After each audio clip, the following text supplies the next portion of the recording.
Chase Thomas podcast. My nephew needs me to record. See, I already hate it. I hate it.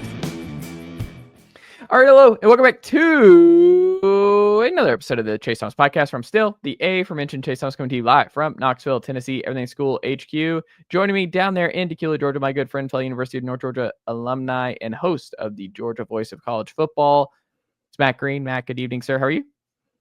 Good evening, sir. It is good to be back with you. Talking ball, week 2. I could have had a better slate for week 2. We got a strong week 1. I don't know. This week 2, I'm underwhelmed. I don't want to be picky. You know, we waited all year for this football season, but a little underwhelmed by week 2. Can I put my conspiracy Chase hat on here? Yeah, go for it. Do you think week 2 is going to be consistently bad because it's week 1 in the NFL season? And the NFL's got Friday, they got Sunday, they got Monday, that they want to make sure that they're the creme de la creme. So college football is like, yeah, we'll put the bad games on your opening week to just appease the NFL, because I don't feel like it's a coincidence that the NFL is back this week and college football has a terrible week 2 slate. That's an interesting conspiracy. I thought that's where you're going to go with it. I don't know, but there's no games on Saturday though, so it's not like they're competing. It's like, well, I think to give guys who are like just working back in, you know, where it's like, honey, it's one of those things you ease back to the weekend where you're like, hey, I can skip Saturday. We can do whatever you want to do. We can go to Home Depot, Bed Bath & Beyond if you have a little bit of time, like if there's time. But Sunday, the NFL's back, so I'm gone on Sunday. I'm gonna watch Chargers and Brazil Friday night for a little bit. Monday Night Football's back, but Saturday, whatever you want to do. Apple picking. It's September. It's early September. Do we go to the mountains? Whatever you want to do. I'm your guy. Yeah, nice little Saturday planned. That's blasphemy, sir. I don't know what you're talking about over there. It's underwhelming, but it's not apple picking underwheling or anything. It's pretty bad. I mean, this is a great wedding weekend. If you were going to get married this weekend in the South, this is a weekend to do it.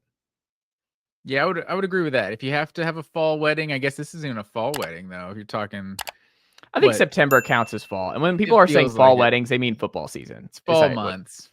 Yeah. No, it felt like fall today, man. The leaves were falling over here in Knoxville. Yeah. It felt a little fall-y today. I don't know if it felt like that in Atlanta, but it did here. Yeah, it's I feel like it was a little toasty, but yeah, first SEC game of the year this week, but yeah, I don't know. It's underwhelming, but I'm still taking it over a wedding.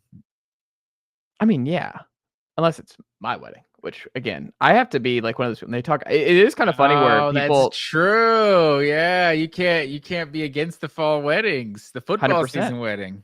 So that means you got an anniversary coming up, I would assume, right? That was September. That was September 17th. We got about 2 weeks here. There you go. So it's the leather wedding anniversary gift. What's the 17th? That's a Wednesday. Okay. Yes. So you be coming off that loss to Georgia. Is that right? Is that where the 17th is? I don't know. We're just flapping our gums here. I'm not guaranteeing anything. Look at how far Georgia's fallen. Matt's he won't even put it out there that he thinks Georgia is going to beat Tennessee a week and a half out. Years ago, he would have confirmed it didn't matter when Georgia was playing Tennessee. He's like, there's no chance. The mighty have fallen, where he's like, I don't know. No, sir. I'm just not that. I'm not that kind of fan. You know, I'm a warrior. That's why my friends call me Whiskers. Well, Matt Green, week 2, hopefully I bounce back in particular here in the win-loss column. But this is another tough week to pick. I think part of it is because, I mean, I think always, no matter what, early season's hard because we really just don't have a good feel on a lot of these teams yet. And obviously no preseason in college football. So it's just, it's a little challenging early on, especially in the portal era and everything else. I'm going through this and prepping for tonight. And I'm like, man, they're still just like, yeah, I like the stats here. I like this. And then you're also like, well, they played this team and that doesn't really tell us anything. And, but it's also like, that's all of our evidence right now, you know? So that's what you do have to go off of. I mean, obviously you were all over this with Ole Miss last year with what Ole Miss has done early on against FCS teams and how that offense looked, and then losing to Kentucky at home and things like that. But it's just hard not to, it's not even overreacting, but it's like, that's our data points right now. There's nothing we could do. Like, we have 1 week of action and those are our data points, and we have to base our thoughts on those and some other things. But I mean, it is what it is, right? Yeah, exactly. I mean, last year's stats are as irrelevant as like they've ever been. Yeah. Just with how much, turnover there is with so many rosters, but it feels like I still am looking at some of last year's stuff more than I'm looking at, week 1 versus Missouri State or something. It's like I'm not Yeah. sure exactly, he threw for 400 yards against whoever. It's still tough at this point in the season. But yeah, I mean, that's you gotta do what you gotta do. You use all the information you got. 100%. Well, Matt Green, before we get into our week 2 pick'em here, let's do our dog bites and Vols segment here on a pod divided. Vols versus Dawgs. Both of our teams are playing small schools here in Tennessee. But Matt Green, I think we're both gonna be fine. Famous last words, but I think the Vols and Dawgs should roll on Saturday. But final tune-up before Tennessee, Georgia inside Neyland Stadium in week 3. But the biggest thing you're watching for in week 2 for the Dawgs versus the Govs is what? With the Dawgs versus the Govs, I really just want to see Georgia stay healthy for another week. I think they ran the ball really well, super balanced. I think it was like they ran for like 239 and passed like 249 or something like that. Like they were right there, almost identical. So I think the only thing, like if you're being picky, it's like is the downfield passing game. It's like I don't know how much Gunner was really asked to do in week 1. Like, threw a couple touchdowns and like was pretty efficient. 14-24 is like fine, not great, like just over 50%. So you could improve that. I know Colby Young had like 2 catches. Zachariah Branch had 3. Obviously, I think he came out after, I think he was cramping on a punt return. I think every Georgia fan like stopped breathing for a second when they thought he like tore his Achilles or something, or maybe tore his ACL. Like it was a non-contact injury on that punt return. I think he was just cramping. I'm not sure he even came in the game after that. So that was like, I think late in the second quarter or something. But then the other one who I thought was going to be I still do believe is going to be Georgia's leading receiver this year is Noah Thomas. Didn't have a catch in the first game. So I think you'd like to see the receivers get a little more involved in this game. But Juan Gaston, I don't know if he's going to play in this game, but it sounds like he doesn't need surgery. And I think his dad even said something on Twitter, like it's not a serious injury or something. So I don't know if Ernest Green or Juan Gaston is playing in this one, but it could just be because Tennessee is next week and this is Austin Peay. I don't know if it's like a game time decision or how serious those injuries are. Is there a young player that you're most hoping to see get a lot of run here? I would say I don't know if it's a specific young player. I'm really curious to see how the running back room shakes out again this week. Cause I mean, Dwight Phillips being the best running back in the first week. Nate Frazier got more carries, but Dwight Phillips, I think had like 5 for 60 or something in the first game. Like, I'm curious, was that a Marshall thing that, you can trust this guy to get some carries early? He's practicing well and all that sort of stuff. Or is he legit one of Georgia's 2 best running backs? Because he was the second one that got carries in this one. So I was surprised to see Josh McCray, like a guy that has such a body of work, but maybe that's what it is. It's the Marshall game. This guy's got a whole body of work. He missed a little bit of practice with an illness. So like, what you have in him maybe. And so he wasn't in there till garbage time versus Marshall. Like maybe that's it. Or maybe Georgia's got a really crowded running back room and they don't know who they 2 through 4 or 2 through 5 are in this backfield. So I'm curious to see, whether it's because I think Frazier is the clear number 1. Like the carries, Georgia loves to split the carries. So I don't know if the carries will be any different in terms of Frazier getting more of a load than anybody. But after Frazier, I mean, whether it's who did I say? Dwight Phillips. Cash Jones obviously kind of plays his role, but then Bo Walker, or I should say Chauncey Bowens was getting carries before Bo Walker and Josh McCray did in the first game. So I'm not sure how that room shakes out, but that's probably one of the things I'm most curious to see if we get a better idea of who Georgia's leading backs are going to be this year. Yeah, I am curious. Do you get some Roderick Robinson in this one? Do you get more Bo Walker? I think with Georgia, they have to be careful with their offensive line, right? Because I think they need snaps to get ready for Tennessee next week. But you also have to be careful with Juan Gass, and you have to be careful with Ernest Green. You definitely be careful with Freeland, right? Like you can't have him, especially on the left-hand side, get banged up in this game. But you also kind of need the offensive line to get some reps together, right? Like I'm curious what the snap count looks like for their offensive line.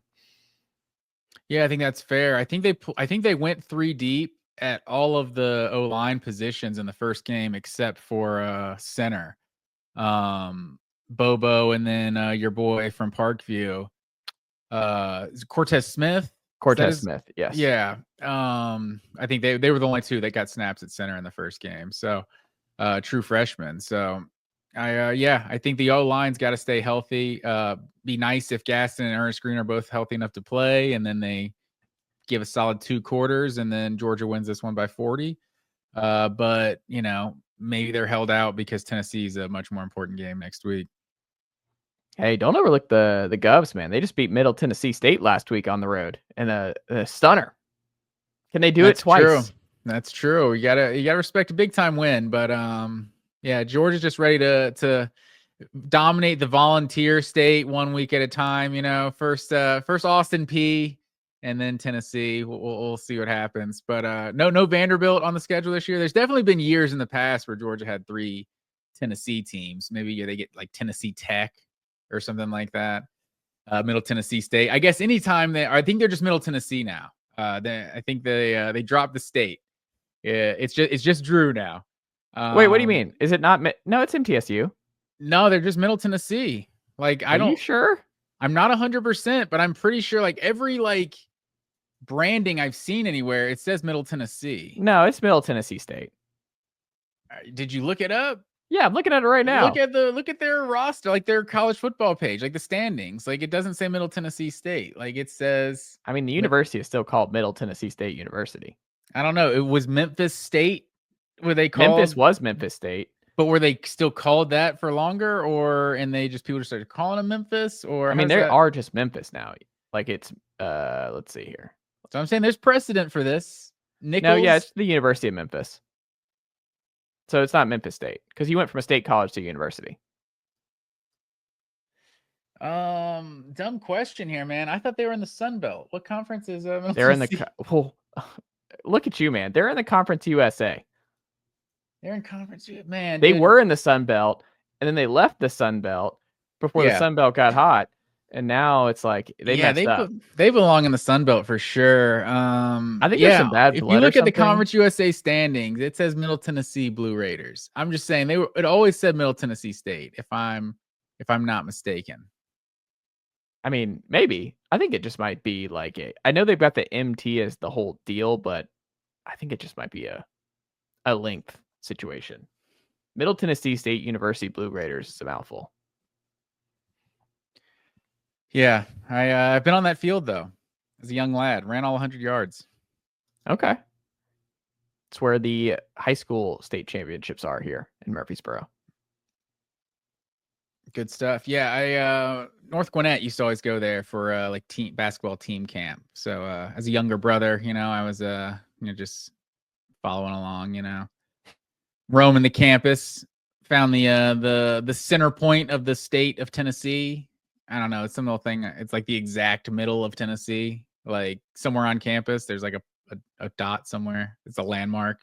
People know what I'm talking about. Also looking, by the way, Middle Tennessee, like a newspaper in 2024 said MTSU football loses to New Mexico State in final home game of 2024. So even the newspapers are still saying MTSU.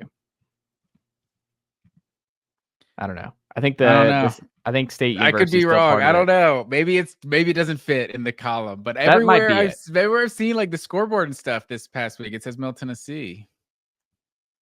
I mean, I don't know what to tell you, Matt Green. I don't know. We've spent too much time on it already. We can move on. I don't know what to tell you, man. This is really breaking you though. Like this is a big deal for you. On the flip side though, Matt Green, we have the Tennessee Volunteers. They will be hosting ETSU in their Neyland Stadium opener this Saturday afternoon at 3:30. Like you, it's just kind of like it's kind of interesting to see, okay, what I'll be watching for, because ultimately, like, Tennessee more than anything needs to get healthy. Like, the defensive line needs to get healthy. Jackson Moy's not going to play in this game. David Hobbs is obviously out. He's not going to be back for a little bit. You need to get the defensive line healthy. You need to see what you have. Like, Ethan Utley and Isaiah Campbell, 2 true freshmen, need to play a lot because they need to get ready for Georgia. They're going to be kind of thrown into the fire because you're just kind of thin. You have to be careful with the Bryson Eason snaps as your lone big returning starter and defensive tackle. You need to get Jordan Ross a lot of reps at Leo behind Joshua Josephs. I would be really careful with him. Make sure he's ready to go for Georgia. I think Boo Carter needs a bunch of snaps at star. I think he needs to go back to starting. Tennessee is now going to be without both their starting cornerbacks for a while here. Ricky Gibson going to be out for an extended period of time. Jermad's obviously not back and won't be back for Georgia. So Tennessee will not have both their starting cornerbacks against Georgia, it looks like, and for a little while. So they got to get healthy on defense more than anything else. So they got to be careful there.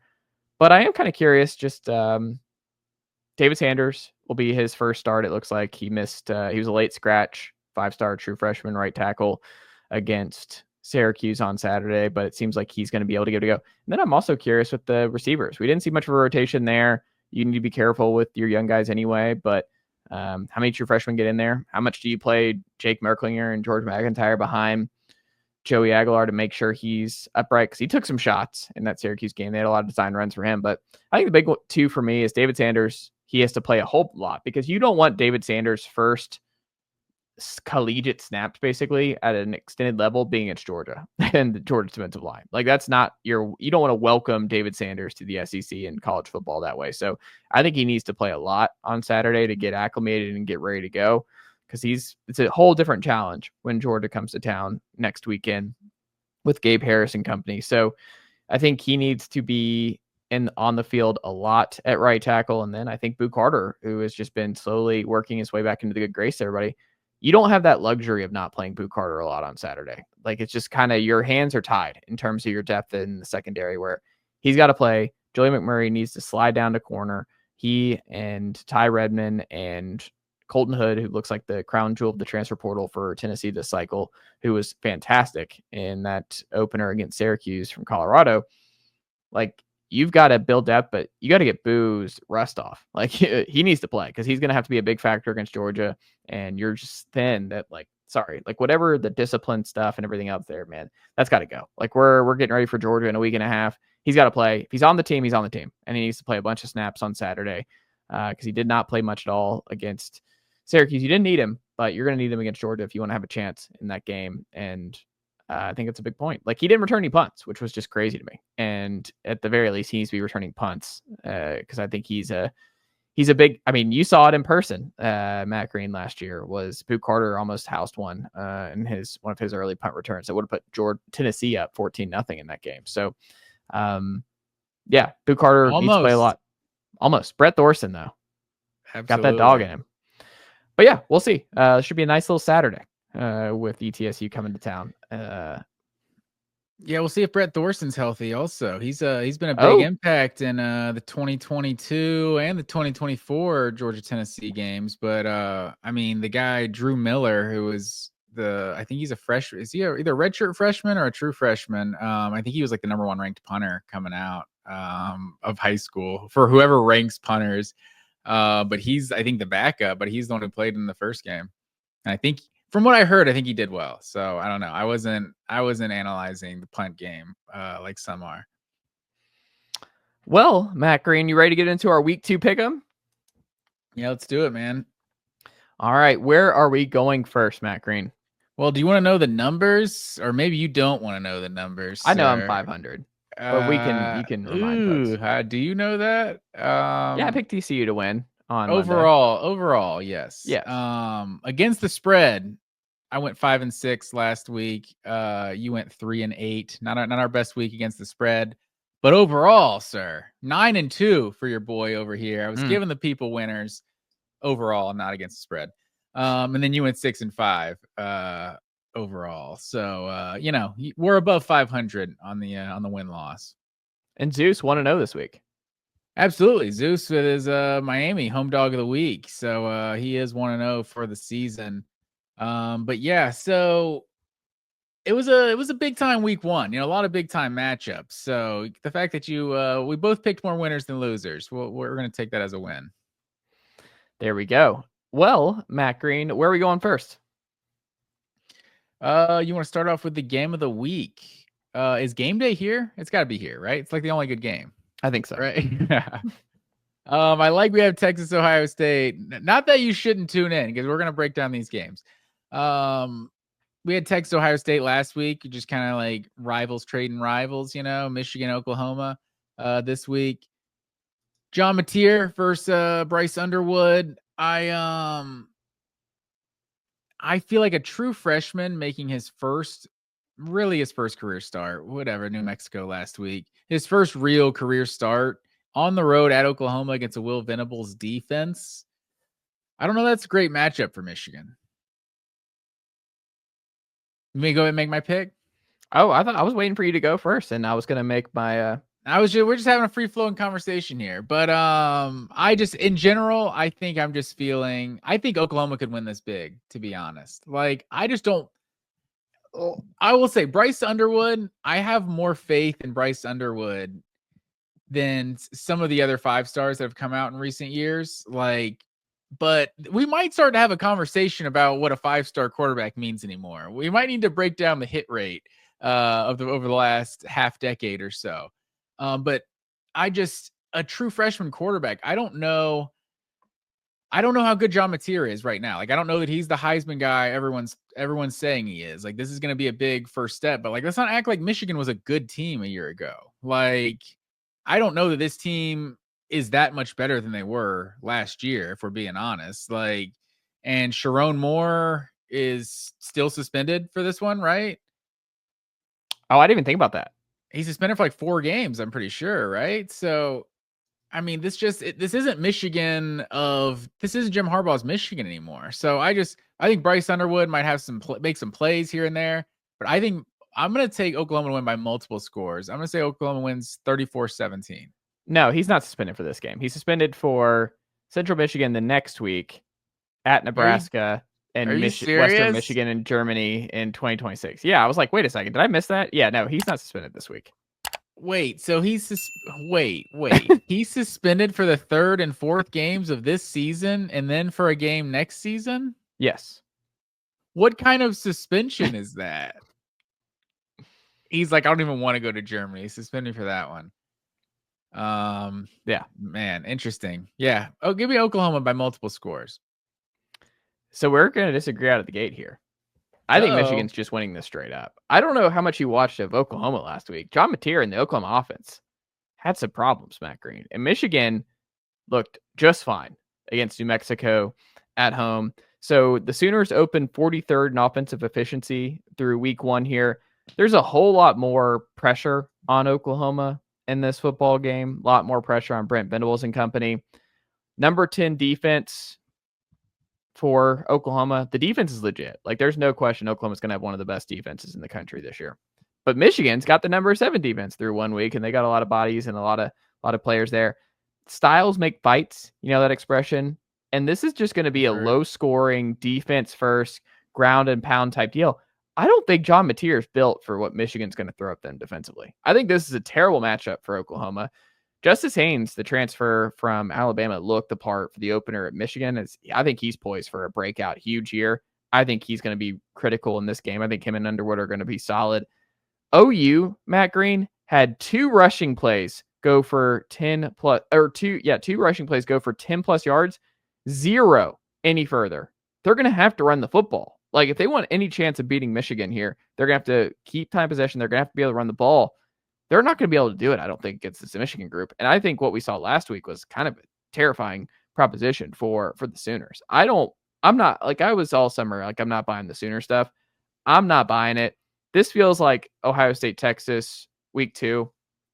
And I'm just going with the Big Ten again here. I think this is going to be a slugfest. And Michigan wins these games so many times, like over the last several years. This is a Michigan bread and butter. Not Oklahoma's not built last year, for this. man. Not last year. It's not Jim Harbaugh's team anymore. I mean, that's fine, but Underwood is a better quarterback than John Mateer. Give me Underwood Right now, this today. Man, Underwood looked good, and Underwood's going to run the ball. Him and Justice Haynes have got a great combination. The offensive line's good. I just think Michigan is going to go. They're going to play this low, and I think Oklahoma's going to try and finesse their way with this offense, and it didn't work in week 1. I don't know if they're ready. I don't think this Oklahoma offense is ready for what Michigan's going to throw at them. And like I said, all the pressure's on Oklahoma in this game. Michigan, everyone's expecting 8-4, 7-5, whatever. It's true freshman year for Bryce Underwood. Like we're building for next year and the year after. I think Michigan's going to win this game straight up. Give me Michigan 24, Oklahoma 20. All right, put it on the board. I also think it's kind of similar to Ohio State, Texas last week. That's why I went with the home team. I think it's more of a Big Ten thing, Matt Green. I think the top of the Big Ten is better than the top of the SEC still. I don't know how to compare it to last week because I think Ohio State, what was it, 14-7? Was that the final score? Yes. Ohio State dominated that game. Like it might have said 14-7 at the end, but it's like, I don't know, like that Tennessee-Georgia game a couple years ago, right? Where, what was it, 24-13? Was that the final? 27-13? But it's like anyone who watched that game was like, man, that was like a way bigger beatdown than 27-13. You know, we're not going to revisit this. You're not dragging me back into this, but we don't have to go through that. But it's like they were like Arch did nothing for 3.5 quarters, and then like put together the one drive. Like Ohio State really dominated that game. I don't know. I think we see more offense this week. I'm just not. You might not be a believer in Oklahoma, but you're a believer in Michigan right now, coming off a 7-5, 8-5 season. They finished strong though. I mean, they beat Bama in the bowl game. They beat Ohio State in their finale. Like they were trending in the right direction towards the end of last year. No, the Bama and Ohio State, that's definitely big ones to end this season. But I don't know. Also, do you remember that game, that Bama Michigan game, where it just rained on Milroe for like monsoon for like 15 minutes, and Alabama just was on offense the whole time. They fumbled every time they got the ball, and then it was just like gone for the whole rest of the game. It was the weirdest thing ever. They turned it over like 3 times. Yeah. Hey, I'm going Michigan. Where are we going next, Matt Green? What is the next one on our list? We're going to Illinois at Duke. Duke is a 2.5-point home dog in this one. This is one of my college ball playoff teams playing in this game right here, sir. The Illinois Fighting Illini. So fun fact for you: this is the first game versus a Big Ten team not named Northwestern that Duke has played since 2015. Do you know how many times they've played Northwestern since 2015? They've played 8 times. So they're playing Northwestern, this little 4-game series at a time, and they won't play anyone else in the Big Ten. It was actually Indiana in the bowl game that year, so it wasn't even another regular season game. But I just look at this game, and Darian Mensah, he threw for like 400 yards against whoever they played last week. A cupcake, right? Yeah. They played Elon, I think. Elon is what I was going to say. I wasn't confident about it, though. Most expensive quarterback in college football. I don't think you go out and get the most expensive quarterback in college football just to lose to Illinois. You know what I'm saying? I feel like Duke has been a pretty respectable program in recent years. I'm going to have to pick against one of my playoff teams, sir. I think the Dukies get it done. Home dog of the week, Duke, 24-20. It's interesting you say that because I like Duke, or I guess Illinois. They're 11th in the country right now. The line's super low. The weird part about this for Illinois is like they have this is the year they're supposed to break through and make the playoff, right? Like there are playoff aspirations. Altmaier's gone after this year. This is it. They got the schedule. But they don't. Like, I look at the schedule and I'm like, you can't drop Duke here. Like, you still got to go to Indiana. USC looks a whole lot better. You get them a week after at home. You still got Ohio State at home. You got to go to Washington, who has the second longest home winning streak in college football. I mean, you got to go to Wisconsin late in the year. Well, you still have to play conference games. Obviously, no one's got an easy schedule, but there's a big three. Well, I'm saying you can't drop Duke. Like, this is one where if you drop Duke, it's over. Like, you're not making the college football playoff. Like, I agree with that. I'm just saying there's a big three. There's really a big four in the Big Ten. And I mean, I just don't know how Michigan is right now, if they're truly one of the big four, but you got to throw them in that group. And Illinois plays one of those teams this year. So I think for that reason, it's a favorable schedule. But obviously, Indiana, USC, there's going to be some challenging games for them. I mean, Indiana and UW on the road, both bad. It's not as easy as Indiana's schedule was last year. But Duke, I mean, we look at a schedule preseason and Duke is like, it's Duke, that's a win. And then you think about going into Durham and you're like, not so fast, my friend. Shout out Lee Corso. So do you have Duke winning outright in the upset? Is this your home dog of the week? Yeah, home dog of the week, 24-20. Okay. I think the Blue Devils get it done. Illinois 1-3 versus the ACC this century. Matt Green, going back looking at that. So they don't play the ACC very often, but they have not been good. Duke's, they opened up 94th in OAFEI on BCF Toys, which is one of my favorite college football advanced analytics sites. Duke was 5-0 straight up and 4-0-1 against the spread with Manny Diaz and a +3 -3 line per VSiN over there in their preview, which I thought was interesting. Manny Diaz does really well, at least last year in these kind of games. But the reason I have to go Illinois here, and I don't feel great about it, is that, like I said, Illinois, if they lose this game, if Bielema lose this game, like their CFP season's over and in week 2. And I'm going to give you some buzz here, Bielema. Like, you better win this game. Like, this is a big year. You have much bigger things on the docket. It's a trap game, and you got to get your guys up for it. I think Darian Minto looked okay in the opener, but I don't think he looked like, definitely like the highest paid quarterback in college football. I mean, they were like 94th in offense out of the gate. There was some uneasiness with what they were dealing with the FCS opponent Neyland. But yeah, no, give me Illinois. I don't feel great about it. Like, I could absolutely see Duke winning this game, but I think I have to put my trust in Altmaier and this veteran group that they go to Durham and get the win. Like, they should win this game. If you want to be for real, Illinois, you should win this game. So give me Illinois 31, Duke 24. Well, I mean, that's 100% true, but are they legit? Like, I don't know. Would it surprise you if Illinois wasn't legit? I think they're in for like one of the most disappointing Illinois seasons of all time if they lose this game. Yeah, that's probably true. Where are we going next, Matt Green?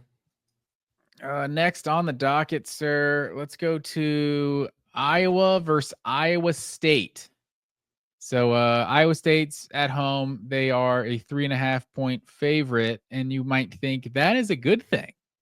But the road team has lost 4 straight matchups in the series.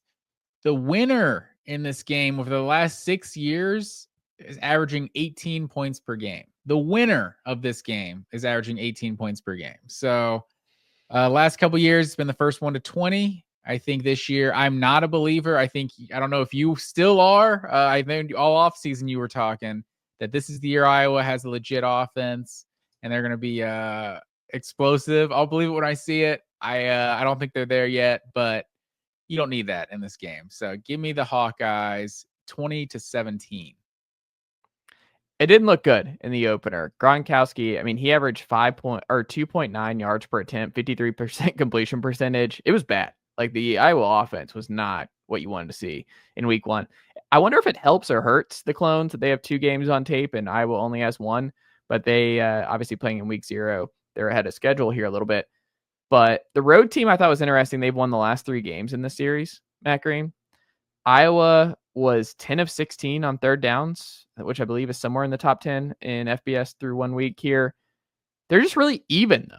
These 2 teams, like, I don't think the Iowa State offense is great. Like, I think what we saw against Kansas State and company, like, they were okay. Like, Rocco Beck and company is fine, but they're not world beaters. They're 20th and 23rd in FEI ratings as a whole. FPI does not like Iowa. They're 39th there. And then Iowa, 75th in offensive S&P plus out of the gate. New year, same Iowa. No matter how much I try and will it into existence with Tim Lester and company and Gronkowski coming in from South Dakota State, it might not be what it needs to be. You love stat rankings after like 1 or 2 games. I feel like I can't get with them yet. I feel like I don't know the different levels of competition. I don't know. I don't know how to weight that stuff just yet. But it's like I said at the top of the show, it's data points. Like it's what we got right now. And some of them are gonna end up being right. Like we look at, Florida State looked like a mess in Ireland against Georgia Tech and they lost. And you're like, oh, maybe it was a blip. Nope, that was just who Florida State was. They were gonna lose a lot more games and they were gonna have problems. And some teams they fix it, So I just think some of these are gonna end up being telltale signs, and some will be like, hey, you just gotta toss it away because it's early season and they figured some stuff out. Because I think the best improvements for teams is from week 1 to week 2. So some of these teams will make the leap, and some of them will be exactly who they were in week 1 or worse. So is that Iowa? Fair. I don't know. I gotta ride with the Hawkeyes here, Matt Green. The road team has won the last 3 matchups in this series.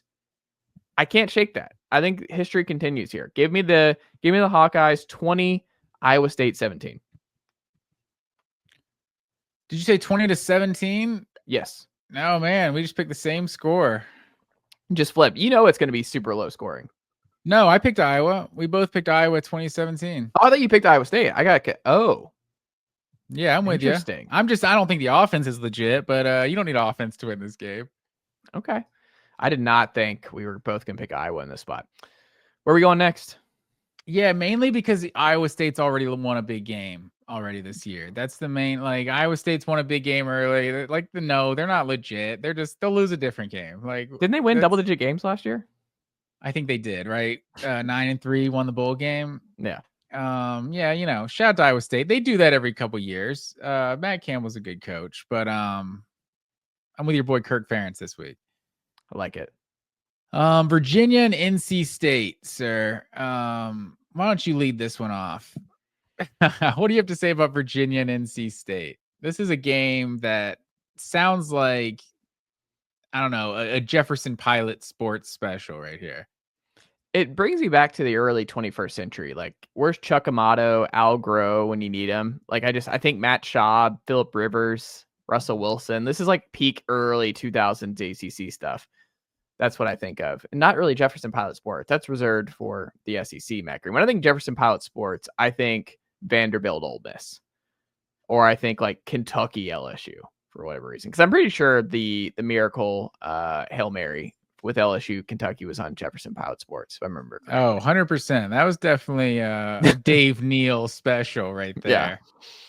So they'll always be, I've always looked for a hat. I should have pulled the trigger. Years ago, I found a Jefferson Pilot Sports hat on eBay, and I was like, do I want to do this? And I didn't do it, but I should have done it. I would respect that. The most memorable Georgia one I can remember, Jefferson Pilot Sports, was that Auburn, Stafford's freshman year, that Auburn game where Trey Battle had like 3 interceptions. It was like Auburn was like number 5. Georgia was like 5-4 at that point. Like they were having an awful season. It was just like a sleepy noon game. And then all of a sudden Georgia came out ready to play. But JP Sports, that's the good old days for sure. I think Georgia played Vanderbilt and Bobby Johnson on Jefferson Pilot Sports for like a decade straight. I'm pretty certain. I'm sure. I think Georgia Vanderbilt was a JPS special. But yeah, so in this game in particular, so I understand this will not move the needle for a lot of folks, but I do think this is a spicier than usual contest between the Hoos and the Wolfpack. UVA is probably the best team they've had under Tony Elliott, which is what you need going into this year for him if he wants to keep his job, probably. CJ Bailey looked good in the opener against ECU, who is a good football team. Like ECU, I'm not saying would have been the G5 playoff team, but they came in the year. They finished last year strong. They retained the interim. Like there was a lot of buzz for ECU. They have a lot of talent at the G5 level. I'm a big East Carolina guy, so he had 318 passing yards, that being CJ Bailey, 24 of 34, 1 passing TD, 1 rushing TD. So I think he impressed. But also Chandler Morris on the UVA side, he looked good and big-time transfer from North Texas and TCU formerly. But he's an older quarterback who can play as well. But UVA is higher in S&P Plus for the first time in what feels like forever against NC State, because NC State's been so solid, Matt Green, for so long. It just is kind of jarring to see some of the numbers like UVA more than in-state. Low-key QBU. The Hoos are 16th in defensive efficiency through their first week. 2 years ago, NC State won on the road at UVA by a field goal. So this game was really close the last time they played. The Pack have won 3 straight as a whole, though. And this one being in, I'll also say NC State's just a tough place to play that people don't realize. I mean, Clemson found that out a couple times the last couple of years. NC State's got a great home crowd. I don't think they get the respect that they deserve, because I think when you rank North Carolina crowds, because you think South Carolina, we've always said they're underrated in the SEC context. I think NC State's underrated in the ACC context, because everyone talks about Clemson, and I understand that. Sometimes they talk about Florida State, but NC State, I could argue, is the second toughest place to play. Definitely the toughest place to play in the state of North Carolina on the road. So I think this will be another close game down to the wire, but I like NC State at home here, but I would not be surprised if UVA can pull it off. I think UVA is going to be better this year. So give me NC State 34, Virginia 31. Yeah, I'm kind of with you. I agree. I think NC State is kind of a sneaky good home field advantage. I think this is going to be kind of an ugly game, though. I don't, and obviously NC State struggled with East Carolina last week, and East Carolina kind of traditionally is like a respectable program. Maybe they're taking a step forward. I know they've been kind of bad in recent years. But yeah, I think I'm with you. I'm going to take NC State. I'm going to say 23-20. Okay. Where are we going next? Next on the list, sir, Oklahoma State versus Oregon. Been a little back and forth this week with Mike Gundy and Dan Lanning, getting a little chippy there. I feel like for that reason, I'm tempted, because we saw the Colorado Oregon game a year ago, when Dan Lanning was feeling a little chippy. I feel like I'm close to picking Oregon to cover this huge spread, but 28.5 is just a huge number. So I think there's going to be a time in the second half when Oregon is covering this spread, but I think Oklahoma State just kind of backdoor it or something. It's just a huge spread. So I'm going to say this is not going to be a close game at all. Oregon is going to blast them, but I'm going to say 45-20. Oklahoma State finds a way to cover late. Can I say both coaches are in the wrong here? Where Gundy blasting that, just throwing it out there, because we don't know the actual numbers, but just throwing that out there publicly, I think is just really silly in general and just a bad look. It's the worst part of this whole era, to be honest. Yes. It's like all this money's going around, but no one knows how much anyone actually has. Yeah. So I just think it's like, okay, like, because you had AJ McCarron talk about Alabama's finances this week, and now poverty program. Yeah, we have Oklahoma State talking about Oregon, and you're just like, all right, man. Like, I just don't think that's a great look for your fan base. Oklahoma State, I mean, I don't know what their current sorry to cut you out. I don't know what their current finances are, but like that was a whole thing with T. Boone Pickens, like a billionaire stepped in and like funded the whole program. And like Oklahoma State was doing that. Are you just mad that they're not doing that anymore? Well, they're like one of the lowest NIL teams, I think. And I mean, he's talked about their NIL stuff and like how they're kind of late to the game, the portal and everything else. So I don't know, man. They didn't look good in their opener, and I don't think things are great in Stillwater. And we wondered whether or not it'd be Oklahoma State or Utah who bounced back after just a bizarrely terrible year in the Big 12. It looks like it's going to be Utah, not Oklahoma State. I think the early returns on Utah is Kyle Whittingham and company are going to be just fine bouncing back. I don't think that's going to be the case for Oklahoma State. But I also just think it's kind of that born on third base type deal. And I think Dan Lanning's a fantastic coach. Matt Green, but him saying we spend to win, some people save to have an excuse when your program has Phil Knight. It rings a little hollow. Like I do agree that you need to spend, and that is part of the deal. And like, hey, it is a part of the game that you have to, have a strong support system, this, that, and the other. Like, we're not denying that. And that's something to be proud of when your university has all their ducks in a row and are like, we are fans, and I'm an alum of a university that spends and takes everything school HQ very seriously, and I'm proud of that. But it's also like, I'm not just going to go around to like I don't know, what would be the equivalent, just going to like Colorado State if they came to town and just being like, yeah, Colorado State could be. They don't have the resources that we do. Like they could be like Tennessee, but they just don't spend. They look for excuses. And it's like, all right, man, even if Oklahoma State got serious about it or spent more, Oregon's a unique situation. It's just like enjoy that you have a great situation with Phil Knight in Oregon. Like you have a great situation, Dan Lanning. Like you don't need to say that. Dan Lanning didn't start this either, though. I just wouldn't respond. I'm just saying his response I was like cringy on the response. That's why I said both coaches lost here. I don't think it was cringy. It's like if they're playing big time national championship contender football, it's like Dan Lanning probably wouldn't have said anything about Oklahoma State. Nothing disrespectful about Oklahoma State. Right. But it's like if you want to poke the bear, it's like, well, yeah, you're not even at the table. Like, what are we doing? This is what the teams at the table do, you know? So I don't know. Obviously, their situation is specific because it's just not just a billionaire, but a billionaire that like has the sports, like whatever science and just everything that goes along with Nike and player development and facilities and all that.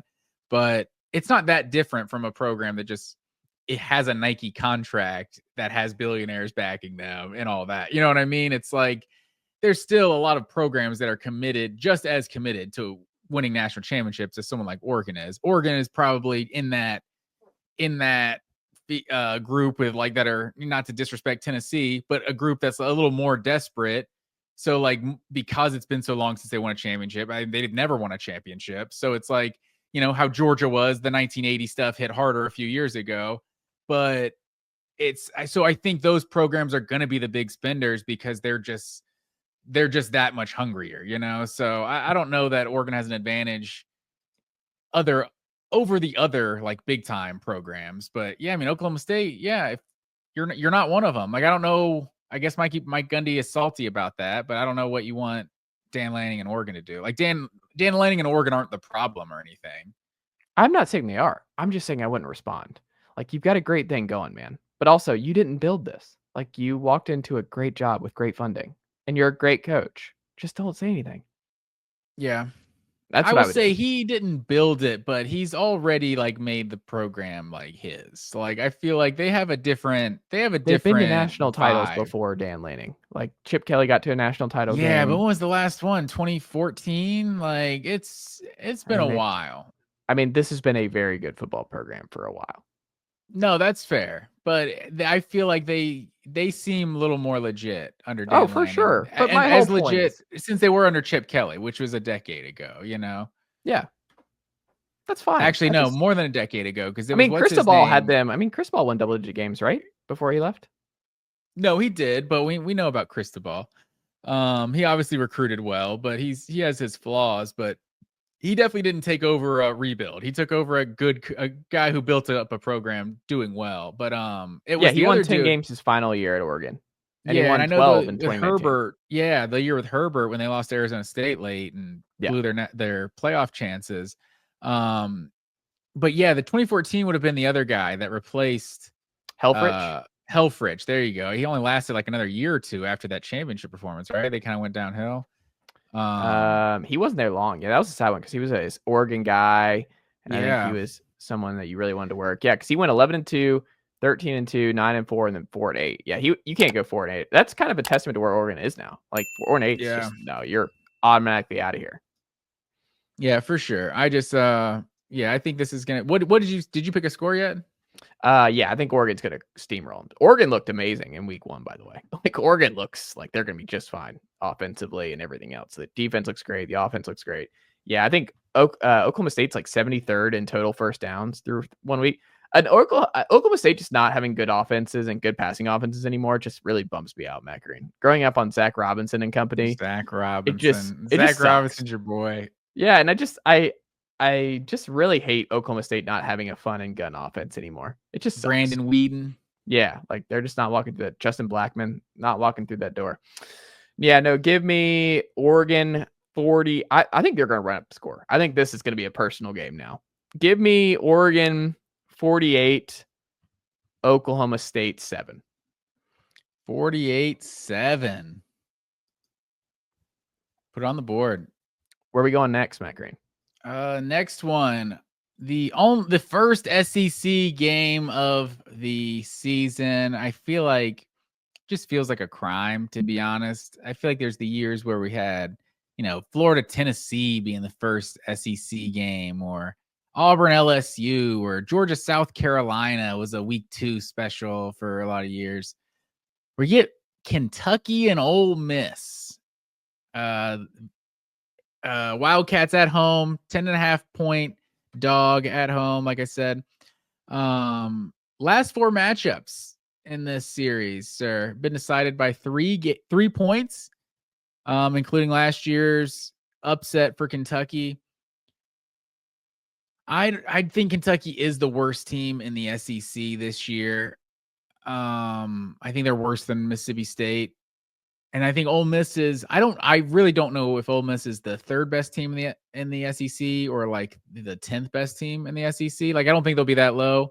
Maybe 3rd or like 7th. Like I really don't know what Ole Miss is yet, but I feel confident they're better than Kentucky. But with for history purposes, first SEC game of the year, Kentucky hasn't given up on their season just yet, although it didn't look good last week. Who'd they play last week? Toledo. Yeah, it didn't look great last week. But I think I'm going to say they cover the spread. So give me Ole Miss. Maybe not 3 points for the 5th straight year, but I'm going to say Ole Miss wins 37-30. 30 points for Kentucky?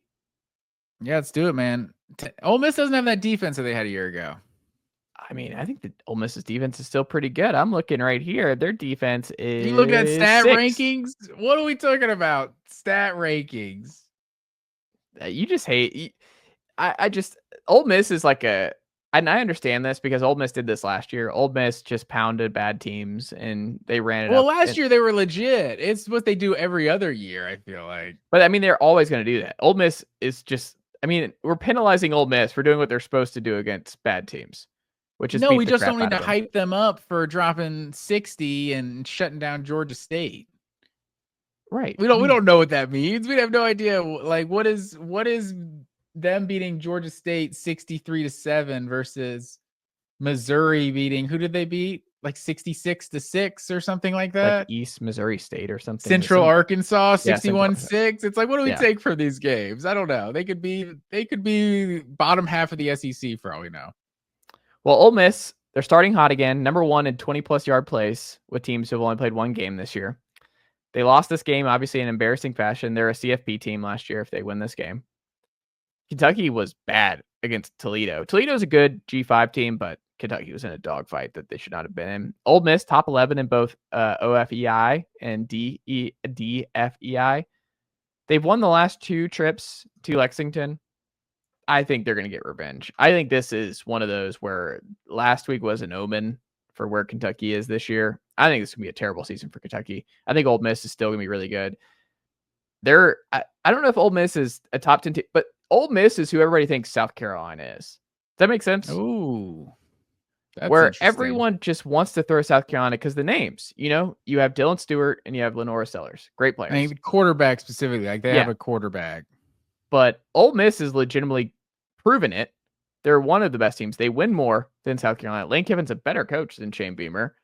And I just think they're going to be better again. Like Ole Miss is just hanging around somewhere in the top 10, top 15 and S&P Plus and Football Power Index and everything else. I'm like, Ole Miss can be really good again. I think people are expecting Ole Miss to fall off.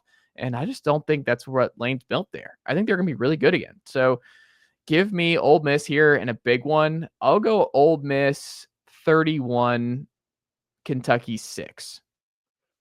31-6. Okay. Yeah, I don't know that they're going to fall off. I don't know that they'll ever be as good as they were last year, to be honest. I think they kind of had everything last year. Depends on what Austin Simmons turns into. No, that's fair. Where are we going next, Matt Green? Next one. I was trying to make some sort. There's a pun to be made somewhere in reviving a rival. I don't know. There's some sort of pun to be had there, but I'm not smart enough to do it. But we just call it a border war. It is a border war, sir, and they're bringing it back. First time since 2011. Has it been that long? That's crazy. What are we doing as a sport? Since they joined the SEC, yeah, Kansas and Missouri, just like A&M and Texas, But yeah, Missouri's a 6.5-point favorite in this one, and I think I do like Kansas this year. I think they're going to be one of the better teams in the Big 12.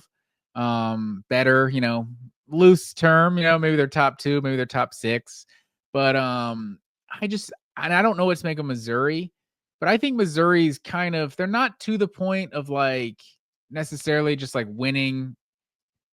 Like you can kind of count on them for a certain number of wins, and then they have their toss-up games. I don't feel like they're completely to that point as a program yet, but it feels like they almost are. And I think Missouri is just a better team than Kansas. It's at home. I'm gonna say I'm excited to see Bo Pribula in a like legitimate game, kind of like we saw Stockton a week ago. Like I don't know, we're seeing Gunnar Stockton get 12 carries or however many he got, 60 yards rushing or whatever he did against Marshall. I don't know we're going to see Pribula do that consistently against the top competition, but I mean, he was running wild in that first game. So I think Missouri gets it done at home here. I'm going to say Tigers 31-21 over the Jayhawks. I just hope this one's a fun game as a whole. Like obviously Kansas, Mizzou with Pinkel and Mangino when we were younger was big time 1 versus number 2. We're a long way away from that, but also it's going to be kind of weird not doing this in the cold. Like I'd just be grateful that we have the game back, but I do think this game's better off in the cold, I would say. But Matt Green, it's back, and I will appreciate that. So I think Kansas' offense is legit. Jalen Daniels, one of the most fun quarterbacks to watch in college football when he's healthy, but the defense is not good again. 68th in defense through 2 weeks for them. Mizzou has won 5 of the last 6 in this series. Sam Horn, who they were rotating with Bo Pribula, is out for a while, it looks like. So it's just going to be the Bo show for the Tigers. There's going to be a whole heck of a lot of QB runs in this game, Matt Green. Jalen Daniels and Bo Pribula are going to be using their legs a whole heck of a lot. Take the under on all the passing stats in this game. They're going to be running the football a whole heck of a lot on both sides. I just trust Mizzou's defense a whole lot more than I trust Kansas's defense. I think Kansas will put up a fight. I think this is going to be very close. I think it's going to be a fun game. Give me Mizzou 35, Kansas 31. Kansas covers, but they lose. All right, put it on the board. Trivia question for you, sir. Yes. I'll give you $1 if you can tell me who Missouri's quarterback was the last time these two teams played each other. I'll give you $2. I'll give you $5 if you can. Don't look it up. But what year? 2011. I'll give you like $5 if you can name Kansas's quarterback. I don't think you'll ever name him, but Missouri's quarterback 2011. Not Franklin. Not Franklin. Are we gonna say who it isn't, or are we gonna say who it is? Is that a guess? 2011, definitely before Locke. Mock would have been Mock. Matty Mock. Is that your answer? I'm gonna say Matty Mock. Oh, you were incorrect. Franklin. There is James Franklin. I was right the first time. You were making it seem like it wasn't James Franklin. I was second guessing it. You said it's not Franklin. I was like, is that a guess? I don't know. Does that count as a guess? I'm taking the win there. My first instinct was right. It was your first instinct. I don't think we can count it. I don't think Regis Philbin would count it on Who Wants to Be a Millionaire if he said it's not a. Yeah, I don't know. So we'll see. We'll go to the judges on that one. All right. Where are we going next, Matt Green?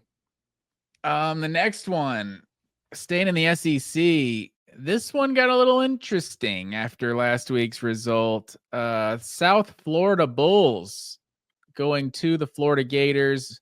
Love the Gators, just making their way around the state. Not necessarily making their way, but just playing all the teams in the state. It's got South Florida, Miami, and Florida State on the schedule. Obviously, every Don't year. They have Miami and Florida back to back? Miami and South Florida? Yes. No, because next week is LSU. And no. I'm saying USF. Don't they have them back to back? Oh, is USF playing Miami and Florida back to back? I don't know. Let me see. I had them. Yes, they are. Okay, so that's kind of both on the road, man. That's brutal. Well, of course they should be. No one should be playing at USF or I'm those just big saying, time not programs. even a neutral site here. Actually, Florida did play at USF. Was that last year or like a couple years ago? They did play at right with Anthony Richardson that one year when he had the the game where he threw like 2 passes and they were both like 50-yard bombs and everyone freaked out when he was like the backup. You know what I'm talking about?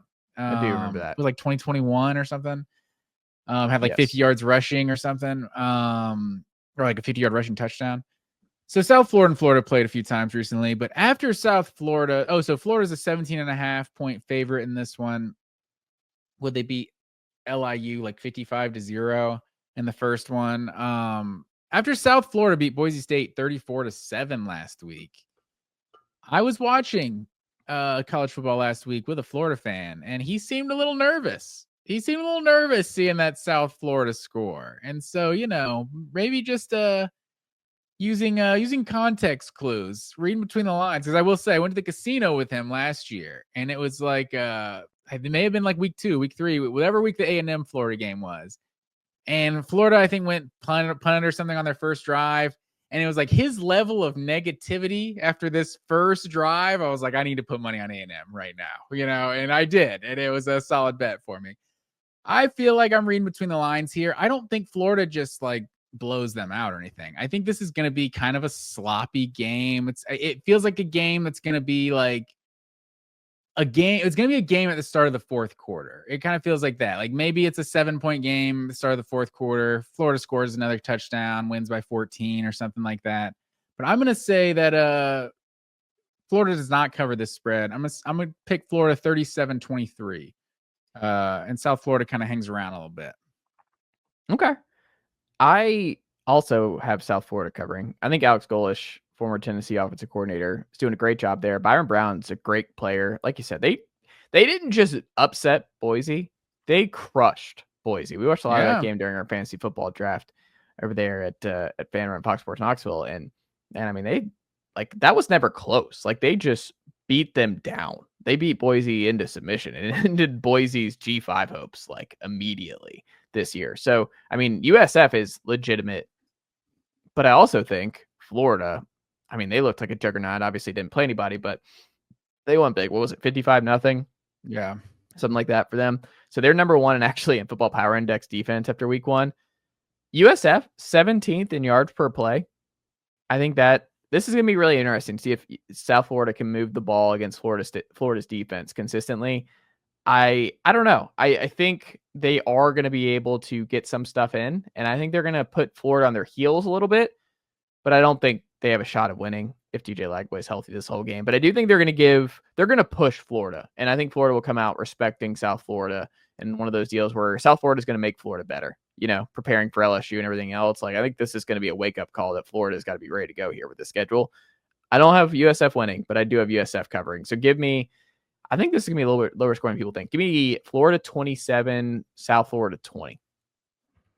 Oh, wow. Yeah, I mean, this game could definitely have little trap game potential. South Florida's legitimately good. But also looking ahead to LSU, like next week in Death Valley, Florida LSU is a big one that's circled right now, especially with LSU coming out the way they did in week 1. Absolutely. Arizona State at Mississippi State.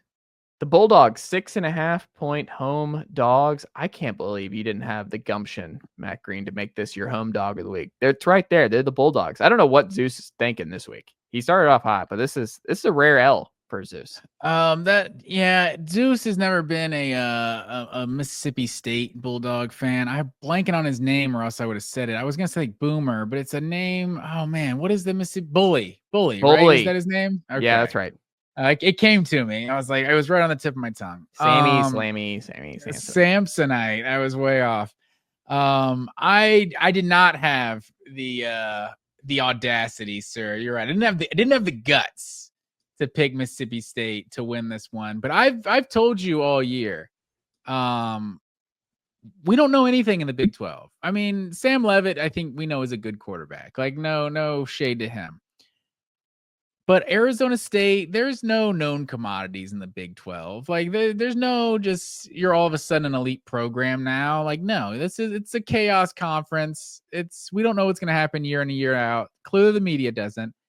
And I think Mississippi State's going to give them a game. I don't think Arizona State is going to be just the wall-to-wall Big 12 champion, just going to be the best team all year. I think there's going to be a little chaos. They could end up on top by the end of it. But I think it's going to be a chaotic year. I think Mississippi State, the cowbells are rocking. There's some energy. you go to an SEC stadium early in the year, that while they still have hopes and dreams and all that, the environment is going to be rowdy. I think of that Arkansas-Texas game from a couple years ago. And I think Sam Pittman's first year. And Arkansas brought the energy. They actually got the win. I think they blew out Texas that year, actually. But I think Mississippi State falls just short. Give me Arizona State 34-33. This one comes down to the wire, but Sun Devils escape. Mississippi State covers. You were so close to doing what we both know is going to happen in our hearts, Matt Green. Mississippi State's winning this football game. Blake Shapen's healthy. Mississippi State woke up in the second half against a good Southern Miss team. Arizona State looked kind of mid against Northern Arizona in week 1. Kenny Dillingham disrespected Stark Vegas this week in terms of where they had to stay, like an hour and 15 minutes out from like a gambling thing or whatever. Like, just not true. And shots fired at a great place and a great fan base with Starkville over there for Mississippi State. I think Mississippi State played them extremely well last year. They're a better team this year. I think Arizona State's slightly worse. Arizona State, I have some questions about how they're going to be able to run the ball against Mississippi State's new revamped defensive front. Mississippi State and Arizona State 46th and 47th in offensive football power index through the first week of the season. Like I said, game was close last week. This is the big time I saw. Sun Devils never won on the road in the SEC, and they're 1-6 all time against the SEC. One of those obviously including that big time game, Andrew Walter and company against Noshawn Marino in Tempe. If you remember that way back in the day for Arizona State, Georgia. Lost that game. We're talking Arizona State, Georgia. How did that get thrown in here? I'm talking about they're 1-6 all time against the SEC. Oh, but that's not one of the ones. What do you mean? They didn't beat Georgia. I know. I'm saying that's one of the losses. Oh, okay. I was confused. I was just confused. I was saying that they're one of the teams. I mean, they lost to Texas, obviously. You know the one they won? Oh, that's a good question. I don't know. I'm putting you on the spot there. But I just think Mississippi State's going to win this game outright. They're going to be up for it. I think Arizona State's going to walk into a hornet's nest here. I think Mississippi State, this is the first big win for the Jeff Lebby era in Starkville. I don't think Arizona State's as good as they were a year ago. Give me Mississippi State 32, Arizona State 28. You said 32-28? Yes. All right. Put it on the board, sir. Yeah. There you go, man. I'm looking it up, see who their win is. They beat you know what's funny? It's Mississippi State. Oh, is it? Oh, last year. Yes, that's it. What are we doing? What a doofus thing. I'm like, who's the one? It's like, oh, right. The team they played last year. And they beat Oklahoma apparently one other time. They're 1-0 against Oklahoma all time. But they obviously were not an SEC team then. So I don't know if we count it. And I struggle. Play Georgia back to back in 08 and 09. Yeah, because the 08 game was Noshawn's little Heisman moment. He was going nuts. But the 09 game could have been AJ Green's Heisman moment. I don't know if you remember early in the AJ Green's sophomore year, he was just dominating. Also, they took away that LSU, that catch he had, the excessive celebration, just absolute trash. But AJ took over this Arizona State game. It was raining, pouring. Vontez Burfict, I remember, was doing his wild stuff already in college. Pushed a referee or something. But AJ single-handedly took over that game and then blocked they had a game-winning field goal set up, and AJ blocked it at the end. So that would have been his Heisman moment, but I think he missed 4 games or something with an injury that year. And then had the suspension his junior year. Very, very similar career to Todd Gurley for all-time great. Missed some games and then had the 4-game suspension. There you go. Where are we going next, Matt Green? What do we got next? Vanderbilt, one of their signature wins from a year ago, overtime over Virginia Tech. Now they are going into Neyland Stadium. Virginia Tech is a 1.5-point favorite in this one. I guess Vegas does not know that Vanderbilt's got Diego Pavia, and Diego Pavia doesn't lose, sir. So other than the times that he loses, Diego Pavia doesn't lose. I don't know if you watched the SEC documentary on Netflix yet. I think it'll make you either like Diego Pavia a lot or dislike him a lot. I feel like you're not going to come away neutral from that documentary, but I like him. I like Pavia. I think they go on the road. Vandy gets it done. 30-27. I feel like I'm picking 30 in a lot of my scores. I don't know. It's not important, but 30-27. Vanderbilt on the road. That's interesting. I struggle with this one. I think this was the hardest one for me to pick this week, Matt Green, because Virginia Tech should have won this game outright, and Virginia Tech was a worse team a year ago, and we learned Vanderbilt was a lot better than we thought they were going to be. Should they have won it? Did something happen? Like, is there something controversial that happened? What do you mean? You're just saying they could have won it. I don't. I mean, it went to overtime. Virginia Tech just blew the game late. Like Virginia Tech just completely blew that game. They let them back in. I think they missed a game-winning field goal going into the half or going into overtime. If I want to, I didn't remember the specifics of how it ended. I just remember it went to overtime. Yes. So I think Virginia Tech blew it down the stretch. But either way, on the road at Vandy, they should have won last year. But Vandy looked good in their opener. The offense looks like it's still going to be good again with Diego Pavia and company. Kyron Jones looked bad yet again for the Hokies against South Carolina on Sunday. But Virginia Tech, they need this so bad. Like if Brent Pry is going to save his job, this is what he has to win. Like he has to win this game. Like you can't start 0-2 against two SEC teams and try and build some momentum to keep your job down the stretch. Like I think he needs a statement win here. He doesn't have one at Virginia Tech yet.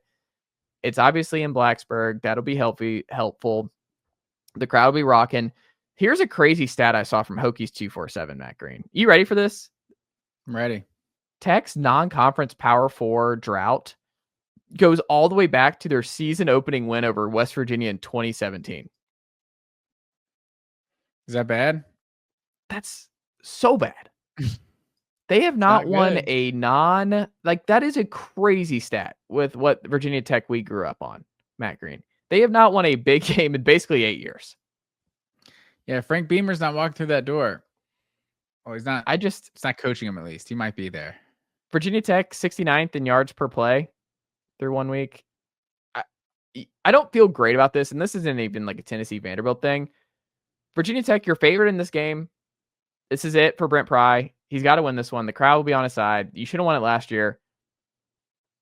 I'm going to go Virginia Tech. I don't feel good about it. I would not be surprised if Vanderbilt wins this game. But I think this is an all or nothing moment for Brent Pry. This is a save your job type of deal. So I think they get up and he keeps it for a little bit longer. Give me Virginia Tech 28, Vanderbilt. Let's go Vanderbilt 27. 28-27. No, 26. No? Because that would mean they cover. I don't think Vanderbilt covers. Give me 28-26.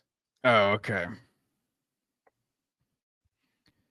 Oh, also, I didn't even tell you, for anyone who's hanging on that Missouri-Kansas trivia question, Jordan Webb was the quarterback for Kansas. I don't know. I've never heard of him. He ended his career at Colorado. But yeah, James Franklin and Jordan Webb in that last Kansas-Missouri matchup. I would not have gotten that one. No. Who was the one who bounced around the NFL for a while? For who, Missouri or Kansas? Kansas. And it was after Todd Reesing, and I forgot who it was, but he had a pretty good NFL career. He kept getting back up toward it. Huh? Yeah, I can't think of a Kansas quarterback. I mean, he was in the league for a while. Let's see. What was his name? It's going to drive me nuts. Kansas quarterbacks in the NFL. It's going to drive me nuts. Where are we going next for the last one? Kerry Meyer was one I was thinking of in terms of who would have been that guy. Kerry Meyer. He's the one that played receiver. Like, he moved to receiver, didn't he? I believe so.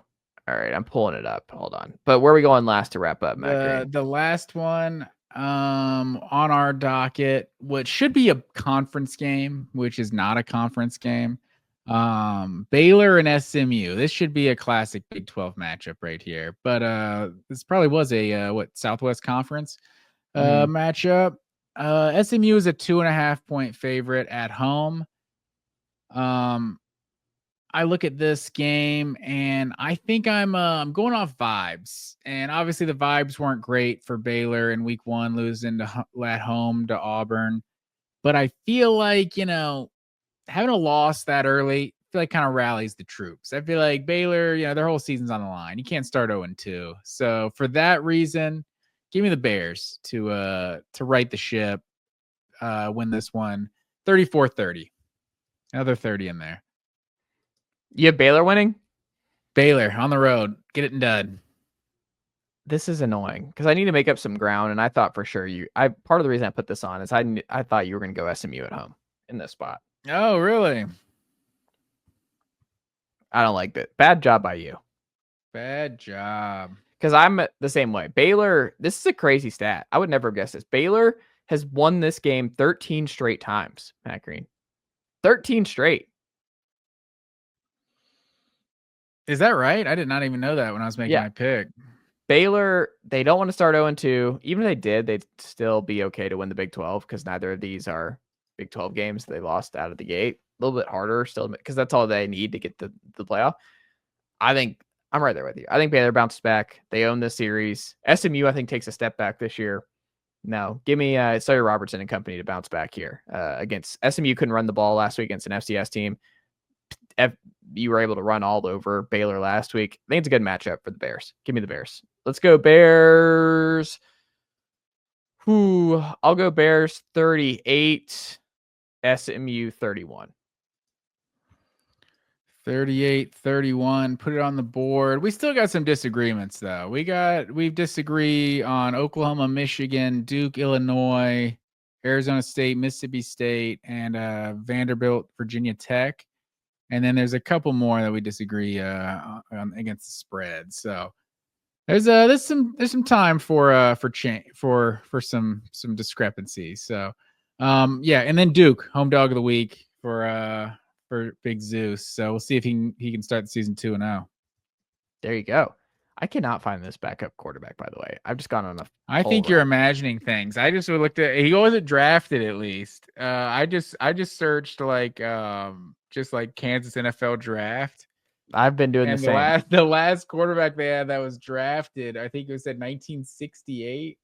No, 1986. Mike Norseth in the 7th round. So I don't know. Maybe he was undrafted. I'm not sure who you're talking about. He exists. It's not a Pepe Sylvia situation, Matt Green. The man does exist. We'll see. I don't know. You'll have to update the folks next week. This is just driving me absolutely insane. I know this guy exists, and I can't find him. Is it Jordan Webb? Am I just the whole time I've been looking for Jordan Webb? Hold on. I mean, he ended his career at Colorado. I don't know that guy ever was drafted. His numbers in college were not good. Yeah, I don't know. I can't find him. I don't know who it was. Either way, Matt Green, that's all I've got. Anything you want to throw out there here on the Georgia Voice College Football as we wrap up? Yeah. So we'll be tune in to Georgia Voice of College Football Saturday night at some point. We'll be going live with our instant reaction and reacting to some of the other goings on in college football. And then check us out Mondays live 7 p.m. This upcoming Monday. We're gonna have a Tennessee expert on the show. You might be familiar with him. Folks love to tune in, see what Tennessee expert we get on our show this week. There you go. Matt Green, always a pleasure, and I'll talk to you again in a couple days. Yes.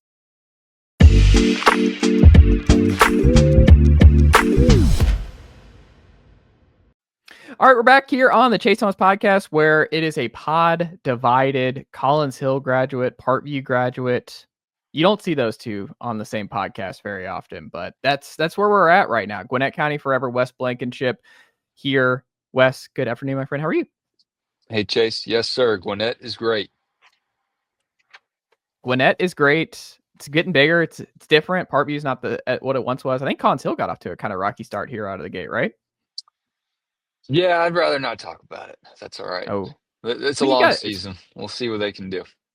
What are you going to do when Tennessee, Georgia square off? Ethan Davis is a part of the rotation now for Tennessee. Wes Blankenship. Yeah. Is there going to be part of you that kind of cheers for an Ethan Davis touchdown in the red zone? Or are you like, sorry, I got to put my Collins Hill Eagle aside for the Dogs? Depends how many points Georgia's already scored.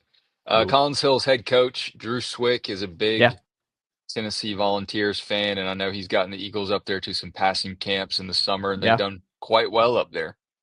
Yeah, he's been on this show. He's a good dude, Drew Swick. So yeah, he is a Vol. So Wes, you're obviously founder of Coffee Town, big part of Big Story that people can go check out on Big Story LLC and all the good work you're doing there. You're all over David Pollock show. I think you did an appearance this week, right? I think you were on camera for a little Yeah, bit. so we've been for the past year now, been producing some content for David on his YouTube channel, and he's finally in a position now contractually where he can start to pursue some more exposure and profit off of that content, which he certainly deserves to, and he knows a lot about. But yes, I've been behind the scenes on that for the past year, and I jump in now and then to help out kind of with the flow of the show as needed. But for the most part, just try to keep him on track. Yeah, absolutely. Well, Wes, I appreciate you making some time here this afternoon. First things first, though. Do you feel better or worse about Tennessee, Georgia in week 3 after seeing both teams in week 1? Well, I'll be honest with you, Chase. Look, I love the Dogs. I went to Georgia, but I do look at the games objectively, and I mean, I think if you are Georgia, then yeah, maybe going into the season you thought new quarterback might be a little less challenging than if you were facing Nico in Knoxville. But as we've spoken before, playing in Neyland is not easy for anybody. Really doesn't matter um, who's on Tennessee's roster. And I know Georgia's had some success up there in Kirby's career, but I don't think the way that parity is in the SEC these days, that dominant wins like that can be expected to be the norm moving forward for Georgia. So, yeah, for the Dogs, Joey Aguilar, it looks like Tennessee won their end of the Nico trade, and if you're a Tennessee opponent on the schedule, traveling there to play in Tennessee, you got to be worried. Yeah, it's gonna be interesting. I mean, when you look at what you've learned about Georgia through week 1, it's Marshall, but a whole lot of new pieces, a lot of new receivers, some moving around on the offensive line. Juan Gaston, true freshman starter on the right side. Ernest Green got banged up. Dwight Phillips kind of came out of nowhere in that opener for Georgia in that tailback room. All eyes on edge with Gabe Harris and company, with Damon Wilson being off to Mizzou. Like, do you feel better coming out of that week 1 game that you're like, okay, Georgia's going to be better than I expected with the unknowns that I had going into the year? Or is it still TBD? I think it's a lot of TBD. I don't know what you can really glean from the Marshall game. You really going into a game like that, Chase, you don't want to glean much, because if you do learn a lot, it's probably not good. So I will say that the things that Georgia expected to be strong in that game were receiving core elevated, big step up, especially with Zachariah Branch. I mean, that little hitch pass he took all the way, that's what you want from a transfer edition. And I think that investment for Georgia is paying off, and it only helps Gunnar Stockton. And look, Carson Beck was phenomenal for Miami, has probably more tools in his toolkit than Gunnar Stockton does, and they're shinier and better and newer, and they're the best brand you can get.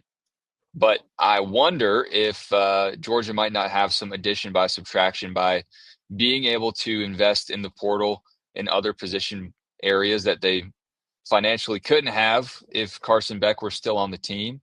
So I think if you're a Georgia fan and you're kind of window shopping a little bit, maybe looking in the rearview mirror at what could have been with Carson Beck, I think you still ended up in a better spot because of that departure. And with Gunnar, he does need to face some better competition, I think, before we really see what he's all about. The adrenaline in the Texas game may not have been fair for him as far as the bar that it set for expectations from Georgia fans, and facing Notre Dame's defense. He went up against one of the best defenses in college football in both of his first 2 games and paid for it in the Texas game with that concussion that had, I think, the medical staff at Georgia a little concerned that he would even be able to go against Notre Dame in the Sugar Bowl. But obviously he's a tough kid. He can run the ball. He really runs that read option really well. I mean, that was the coolest thing to see. I think some of the connections, some of the timing, Still going to take some experience for Gunner to work out. But by and large, I think the big concerns for Georgia still there. And for me, it's the offensive line. It's the depth of the offensive line. And yes, Georgia's offensive line played below its expectations last season. But obviously those guys were good. They got drafted. All the ones that are gone are drafted, and a couple of them are starting in the NFL right now. So clearly not a very healthy group. Now you wonder about the experience of the O-line, and Georgia's best teams under Kirby Smart really set the tone up front. So got Austin Peay, another game to work out some kinks in that one and get some guys healthy if they're going to be good to go. And then you'll really see what they're made of in Knoxville. Which fan base should be panicking more in your estimation, Texas or Alabama after week 1? Alabama. Alabama fans, for sure. Texas, you lost to the now number 1 team in the country. Probably should have been the number 1 team in the country going into that game. You can't feel too bad about losing that. And the expectations that were set for Arch by so many people in the media this offseason weren't fair to him. Either way you look at it, because it sets him up to all of a sudden be the scapegoat in a game where maybe he wasn't the only reason why they lost. Ohio State at home is not an easy place to play, and that's such an important factor in college football. So Texas fans, I think maybe you just came down to earth a little bit. If you're Sark, I think you set up Arch to do everything that he needed to do, but he was playing in his first true starting opportunity in the shoot. Bama, flip side of that question you asked me, yeah, Ty Simpson's a new quarterback as well, but he's got one of the best players, not just one of the best receivers, but one of the best players in college football on his offense. And Alabama's defense is not up to the standard that they are used to, with or without Nick Saban. I think there's so much made about Kalen DeBoer's job, and it all starts with him. But the players that came to Alabama, unless they're true freshmen, they know what Nick Saban left behind. They know what that program looked like. They know what it's supposed to be like. And especially if you're an upperclassman, it doesn't all fall on Kalen DeBoer's shoulders. There's no leadership. The leaders in that defense need to be setting the tone. And if you're an Alabama fan, seeing the lack of effort that you saw from that group in Tallahassee, you definitely need to be concerned for way more reasons than Texas fans should be. I tend to agree. I think Bama, Texas is just, the defense was still great in that game. I think Texas is still, their schedule is just fantastic. I think they still did a lot of stuff well. I mean, you kind of forget that they were inside the 10 twice in this game, and they just came away with no points. Like, if a couple of those things go differently, then Texas wins that football game outright. And they did and the defense shut down Jeremiah Smith again. Like, 2 straight contests, Texas defense has not let maybe the best player overall in college football beat them. So, yeah, I tend to agree. Texas is going to be just fine this season. When it comes to LSU, though, biggest win of the season on the road at Clemson, Wes Blankenship. Are you a buyer that the Bayou Bengals and Brian Kelly are getting over the hump this year? Now they got the first game of the season monkey off their back. I think they have the best win in college football so far this season. I don't think that's really up for debate. And I think if you've got that to build upon against a college football playoff favorite, and in some cases a national championship favorite in Clemson in their Death Valley, yeah, Brian Kelly made a statement with that win. And LSU made a statement with that win. Their highest paid coordinator made a statement with that win on defense. What a turnaround. Most improved of any team so far that we've seen. There's that cliche of you improve the most from week 1 to week 2. LSU hasn't even had that yet, and they improved more than anybody else has in college football in the past year on that side of the ball. Harold Perkins is back and playing in the form that we thought we'd be seeing for way more than we have with his health issues down there in Baton Rouge. So LSU is here to play, baby. They're here to make a statement. They've already got one out of the way on the road. And, it's hard to play when they're hosting you as well. So I am a buyer in the Bayou Bengals this year. Yeah, I mean, everybody who were all in on Bama, myself included, maybe it's LSU. we thought it was Bama, but it's LSU as the breakout team of in the SEC this year. It'd be a fun story for them, obviously, and huge for Brian Kelly and company after Marcus Freeman making the CFP last year when he left when Brian Kelly left, because he's like, I can't get there, and it's like Marcus Freeman gets there, and you're like, all right. It's just kind of weird because like Kelly's just been solid at LSU every year. I mean, I think he has matched Heupel's win total combined over the last 3 years, but the vibes could not be more different. Like Tennessee, everybody loves like the exact same amount of wins. Tennessee, Heupel could not be better vibes right now. And then you look at Brian Kelly and LSU, same amount of wins, and they're like, nope, just making the playoff makes a difference. Where Tennessee made it last year, LSU did not, and I think LSU fans are probably still just really salty that Jaden Daniels did not play in a college football playoff game. Like when you had a Heisman winner and Best Oven didn't really do anything with it. So I imagine that was part of it. We'll get you out of here on this, Wes. I am really, really excited. And I'm sure all of Georgia fans are super excited about the home schedule that Georgia fans have been waiting for years. And you still might be waiting a little bit longer to go to College Station for the first time, but that's coming with the 9-game schedule. You'll finally be able to get over to College Station at some point. But when you look at this schedule and all the home games here for Georgia, your best bet as to what is going to be, when we're talking in January, the best home game for Georgia this year. What do you think will be the best one?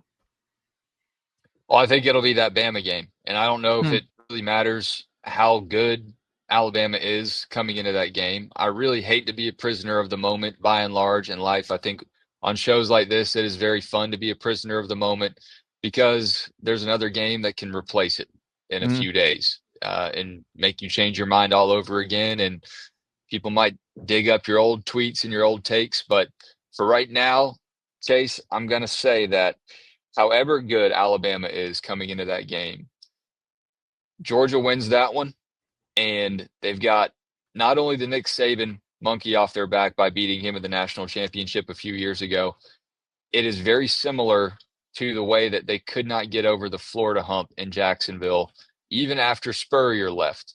Right now, there's something mental about facing the Crimson Tide for Georgia, and I think a win over them is going to be big. You already got Texas twice last year. Yeah, maybe they come into your stadium and beat you. I do not expect Georgia's home winning streak, longest in the SEC history, to continue all season long. I do think it is that much tougher this year. But the win over Alabama, should it happen, and at this point after week 1, I think a lot of people expect that it will. We'll see what happens down the road. We'll see if Alabama can state back up between now and then. But that is a program feather in the cap and something that just helps you shake off some tension. When you get done with something that you couldn't get done for a really long time, whether it's a to-do list, something on the honey-do list, something that you just couldn't accomplish in your career, and you finally get it done. And Georgia hasn't had a chance to play Alabama in Athens in 10 years now. So I think it's pretty exciting, a great opportunity for Georgia to take a step in at least that direction when the Crimson Tide come into town. I love it. Wes Blankenship, how do the good folks support everything you're doing right now? Yeah, I'm pretty busy. I am working on David Pollock's See Ball Get Ball show, helping him produce that. And if you want to subscribe to his show, it is available wherever you find him, on YouTube, on podcasts. It's just so cool to get to work with that guy. I mean, growing up watching him do what he did as a college All-American 3-timer, college football Hall of Famer, and just learn so much football from him. It's a really fun show. I invite y'all to check that out. And my website, if you need help with any of your media production, is bigstoryco.com. So check that out as well. And on social media, you got my name up here if the people want to follow me there. I appreciate that too. I love it. Wes Blankenship, always a pleasure. Enjoy the fall, and we'll have to check back in again soon. Absolutely, Chase. Happy to join you. Thanks, man. Nicely done, nephew. The Chase Thomas Podcast. Hell yeah.